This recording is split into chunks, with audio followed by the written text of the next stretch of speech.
seja muito bem-vindo. Você está no canal Lutando pela Família. Eu sou o pastor Sérgio de Paula e eu já quero te convidar a se inscrever no canal se você não for inscrito. Se você já é inscrito, ative o sininho das notificações para que você não perca absolutamente nada dos nossos vídeos.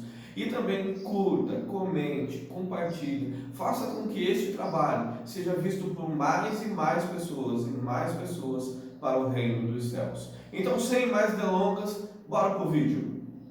Há muitas pessoas, queridas, que não sabem pedir ajuda, não conseguem. Há um bloqueio emocional, um bloqueio sentimental muito grande dentro delas, elas não conseguem pedir ajuda. Existem pessoas que elas são más, que elas vivem a maldade, elas gostam de praticar a maldade, mas é por um desespero terrível, por uma dor terrível em suas almas, que elas não conseguem agir de uma outra forma.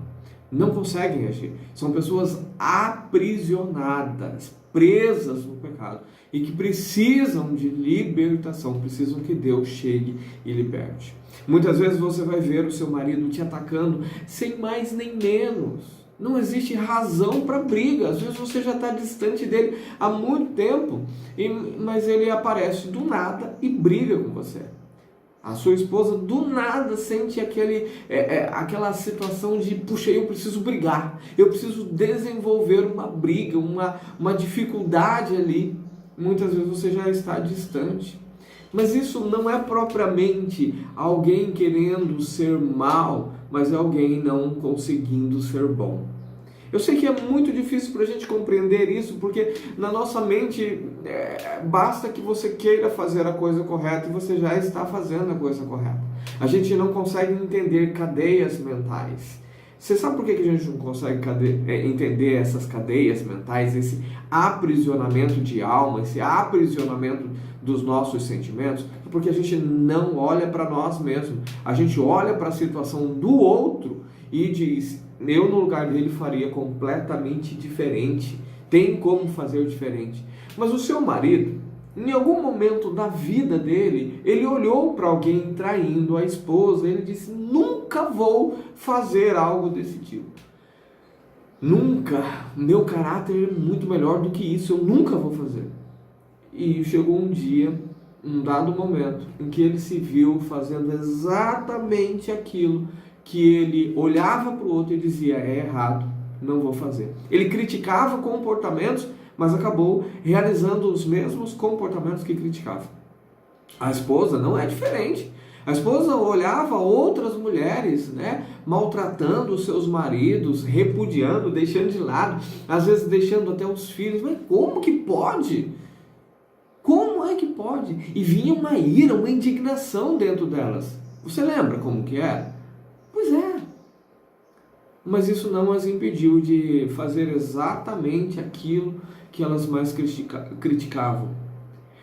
Homens e mulheres tinham pavor, medo gigantesco de que você traísse, de que você abandonasse. Mas não foi você, foi ele, foi ela que foi embora. Mas o medo era deles. Você sabe por que isso acontece, querido? Porque são pessoas que não têm uma convicção, não estão firmes, não estão solidificados, andam conforme os seus sentimentos os impulsionam. Hoje é a indignação, por isso não fazem aquilo que eles estão criticando. Mas daqui a pouco os sentimentos de indignação vão dar lugar a outros sentimentos. A necessidade não será de se indignar, a necessidade será uma outra, talvez de ser feliz. E eles vão viver segundo esse sentimento, essa convicção gerada pelo sentimento.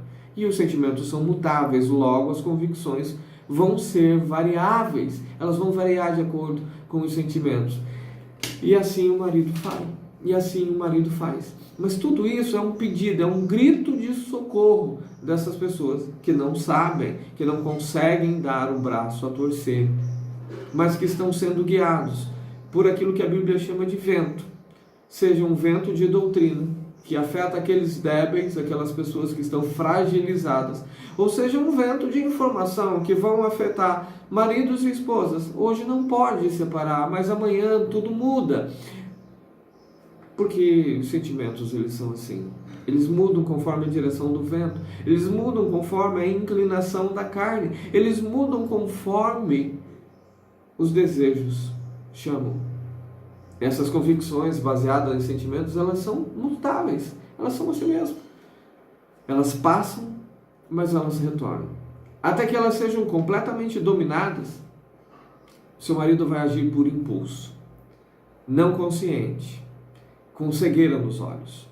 Vai agir com cegueira, arrumando desculpas para as suas ações. Mas foi a Eva.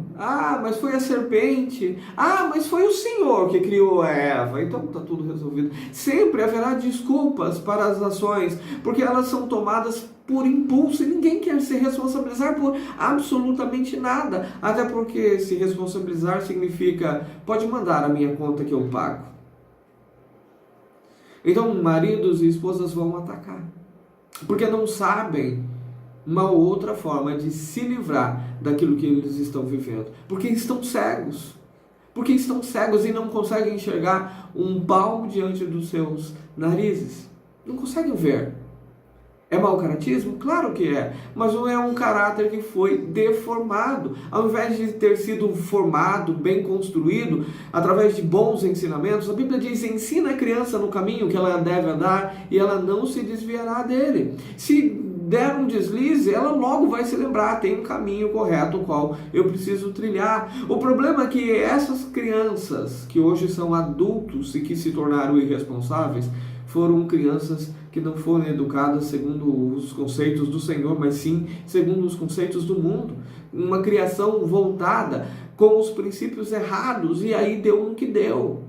Você hoje, muitas vezes, tem esta tendência a largar tudo, a abandonar tudo e seguir exatamente os padrões mundanos. Graças a Deus, a misericórdia do Senhor, que Ele se compadeceu de você e está te segurando. Mas se Deus soltar as tuas mãos e aí, se Deus disser, segue os teus desejos, querido, você não estaria aqui buscando. Você não estaria aqui clamando.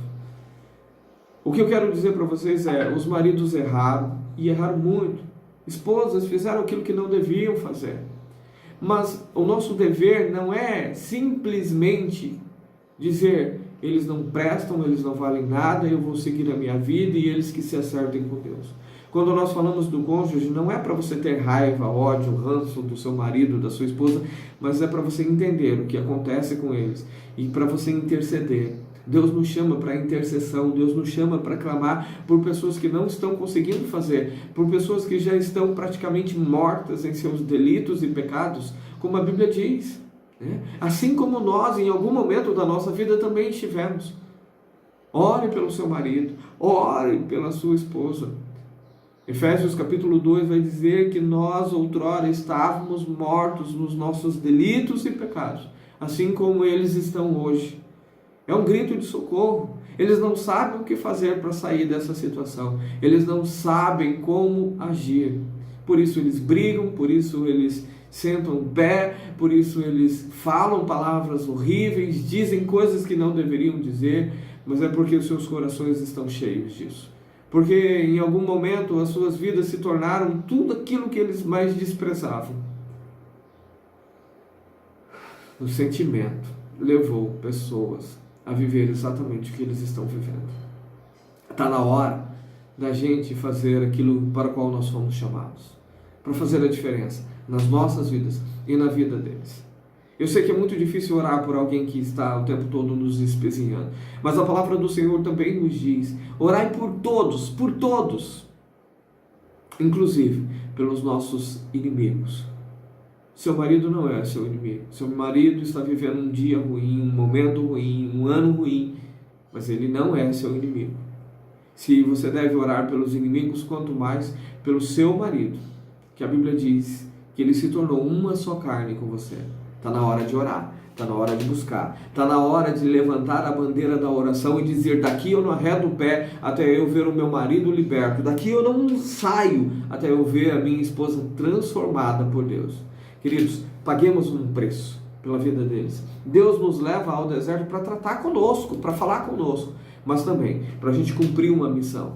Ezequiel foi levado ao deserto para que ele pudesse ser tratado por Deus. Tinha tratamento de Deus para Ezequiel, mas também tinha um trabalho que Ezequiel precisava fazer no deserto: profetizar sobre o vale de ossos secos, crer em Deus e profetizar para que eles ganhassem vida. Nós precisamos, no deserto, crer em Deus e orar por maridos e esposas que estão pedindo socorro de uma forma totalmente deturpada, totalmente incompreensível, mas que a gente precisa aprender a ler nas entrelinhas e saber que eles estão gritando por socorro. E nós somos os instrumentos de Deus para salvar eles. Que Deus abençoe, fique na paz e até o nosso próximo encontro.